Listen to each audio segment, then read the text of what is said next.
అందరికీ రైతు సోదరులందరికీ నమస్కారం. నా పేరు రామకోటి.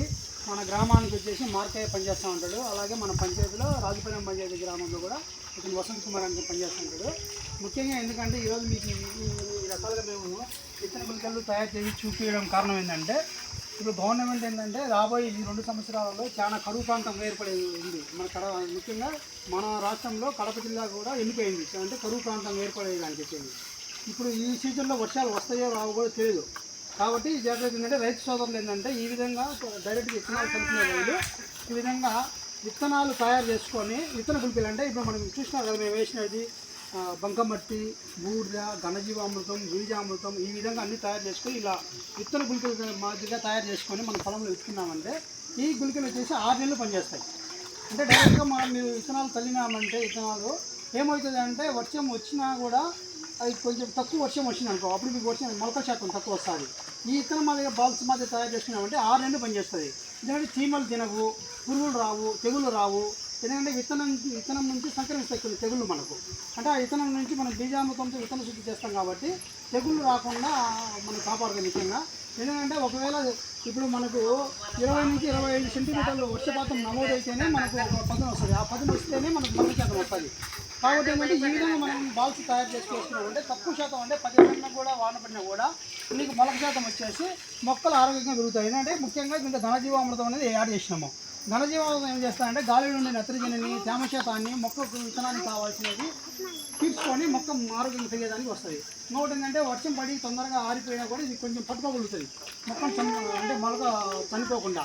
అదే మీ ఇట్లా విత్తన గుళికలు తయారు చేసుకోకుండా డైరెక్ట్గా భూమిలో ఎత్తుకున్నామంటే ఏమవుతుందంటే తొందరగా వర్షం మళ్ళీ రాకపోయినా నెక్స్ట్ 2వ వాన రాకపోయినా కూడా తొందరగా చనిపోయే కారణం ఉంటుంది. అట్లా కొన్ని రైతులు ఏంటంటే ఈ విధంగా తయారు చేసుకొని మనం విత్తనాలు భూమిలో చల్లుకున్నామంటే మీకు విత్తనం చెడిపోకుండా ఉంటుంది, మొలక శాతం బాగా వస్తుంది, మొక్క ఆరోగ్యంగా పెరుగుతుంది. ఒకవేళ వర్షాలు వస్తాయో రావో కూడా తెలియదు. కాబట్టి నిన్నోని ప్రోగ్రాం జరుగుతుంది ఇప్పుడు రాష్ట్రం అంతా.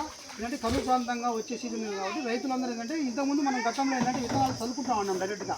అలా కాకుండా ఇట్లా విత్తన బాల్సులు తయారు చేసుకొని మనం చల్లుకోవడం వల్ల ఏంటంటే మొక్కలు ఆరోగ్యంగా పెరుగుతాయి. మనం వేసిన విత్తనం చెడిపోకుండా ఉంటుంది. ఒకవేళ వర్షం వచ్చినా రాకపోయినా కూడా ఇది 6 నెలల వరకు పొలంలో ఉంటుంది కాబట్టి భూమిలో చెడిపోకుండా ఉంటుంది అనమాట. ఒకవేళ మనము ఈరోజు విత్తనాలు చల్లినాం అనుకో, ఒక 2-3 రోజుల్లో వర్షం వస్తే పర్వాలేదు, రాకపోతే ఏమవుతాయంటే ఈ రకరకాల పురుగులు కానీ చీమలు కానీ ఇలా తినేస్తాయి మొలకలు. అప్పుడు ఇది చాలా వరకు నష్టపోతాం. కాబట్టి రైతులందరూ ఏంటంటే ఈ విధంగా బాల్సులు తయారు చేసుకొని మనం భూమిలో చల్లుకోవడం వల్ల ఏంటంటే రైతుకు అన్ని విధాల ఉపయోగాలు ఉంటాయి. పెద్ద కష్టమైనది ఏం లేదు. కాబట్టి 1 గంట 2 గంటలు కూర్చొని మనం విత్తనాలు కొన్ని చేసుకోగలిగినామంటే అన్నీ ఆరోగ్యంగా ఉంటాయి. ఇంకొకటి ఏంటంటే ఇప్పుడు సీజన్లో ఇప్పుడు మనము PMD నవధాన్యాలు చల్లుకునే సీజన్ కాదు కాబట్టి రేపు జూన్ జూలైలో కూడా వర్షాలు పడతాయి. ఏంటంటే డైరెక్ట్గా నీళ్లు ఉన్నా కూడా కొంచెం ఇబ్బందులు, నీళ్ళు లేని వాళ్ళు ఉంటాయి, వర్షం కింద ఆధారపడి ఉంటాయి, కొన్ని బర్రెలు ఉంటాయి, కొన్ని జీవాలు ఉంటాయి. అలాంటి వాళ్ళు ఏం చేస్తారంటే ఈ విధంగా బాల్స్ తయారు చేసుకొని భూమిలో వేసుకోవడం వల్ల ఏంటంటే ఒకవేళ మనము వర్షం వచ్చిన తర్వాత విత్తనం వేసేదానికన్నా వర్షం రాకముందే మనం ఈ విధంగా తయారు చేసుకొని చల్లుకున్నామంటే 6 నెలలు చెడిపోవు. కాబట్టి ఎప్పుడు వర్షం వచ్చిందంటే అప్పుడు నీకు మొలకలు వచ్చేస్తాయి ఆటోమేటిక్గా, భయం లేదు. అప్పుడే మనం వర్షం వచ్చిన తర్వాత విత్తనం వేసుకున్నామనుకో మళ్ళీ నెక్స్ట్ పదును వచ్చేదాకా ఆగాలి. మళ్ళీ మనం వర్షం పడింది దున్నుకుంటాము, అప్పుడు మారిపోతుంది నెమ్మంతా. అప్పుడు మళ్ళీ నెక్స్ట్ వాన వచ్చే కానీ విత్తనానికి బలం రాదు.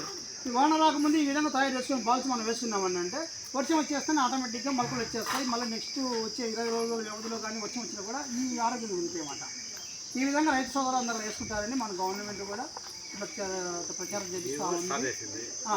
ఒక జీవో వచ్చింది కాబట్టి అందరం తయారు చేసుకొని ఈ విధంగా చేసుకోవాలని. ఇప్పుడు మేమేంటంటే ప్రకృతి వ్యవసాయ సిబ్బందిగా ఈ గ్రామాలలో తిరిగి రైతులకు అవగాహన కల్పిస్తూ ఎవరైనా వేసుకునే రైతులు ఉంటే ముందుకు వచ్చినారంటే వాళ్ళకి ఈ విధంగా తయారు చేపిస్తూ వాళ్ళకి దగ్గర ఉండి నేర్పిస్తాం. ఈ విధంగా వేసుకోవడం అంటే రైతుకు మంచిదే. ఈ విధంగా వేయడంలో ఎంతకైనా నష్టమా ఏమన్నా లాభమా?